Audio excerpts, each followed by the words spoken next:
اگر میرے گھر کبھی رسول اللہ صلی اللہ علیہ وسلم آ جائیں تو کیا میں اپنی ایل سی ڈی کی جو اسکرین ہے اس کا وہ جو کیا ہوتا ہے ہوم اسکرین ہے وہ دکھا سکتا ہوں؟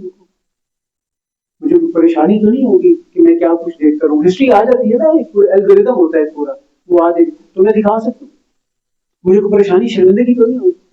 میرا موبائل اگر کبھی رسول اللہ صلی اللہ علیہ وسلم پکڑ لیں تو مجھے کوئی ٹینشن تو نہیں ہوگی، پریشانی تو نہیں ہوگی کہ میرے کو فلانے 2-4 گروپس ایسے ہیں کہ جس کے اندر میں شامل ہوں، کس میں سے کوئی خدا نہ خاصا غلط میسج نہ آ جائے؟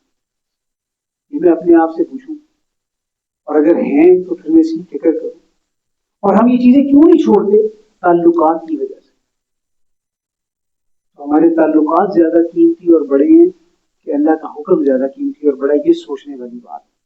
الذین کفروا وصدوا عن سبیل اللہ، وہ لوگ جو کفر کرتے اور اللہ کے راستے سے روکتے. کون روکتے اللہ کے راستے؟ کیا کوئی ہے ہمیں جو اللہ کے راستے سے روک؟ سوچیں ہم، کوئی ہے؟ کوئی ہمارا دوست ایسا تو نہیں ہے کہ جب ہم اسے کہتے ہیں یار نماز پہ چلے تو کہتا ہے یار نماز پڑھ لیں گے یار، ابھی اتنا ٹائم پڑا ہوا ہے، آج پہلے فلانی جگہ کے چکر لگا لیں.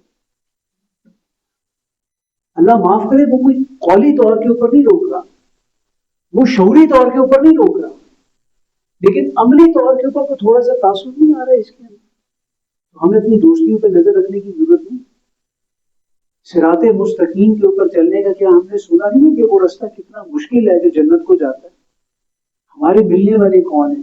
ہماری روٹین کون سی ہے؟ ہمارے گھر میں ہمارے ٹی وی کے اوپر کیا لگتا ہے؟ میرے موبائل کے اندر کیا کچھ پڑا ہے؟ ایک سادہ سی، حالانکہ اس کی کوئی فکری دلیل نہیں ہے، کوئی اور چیز نہیں ہے، لیکن ایک اپنے اوپر چیز رکھ کر دیکھ لیں.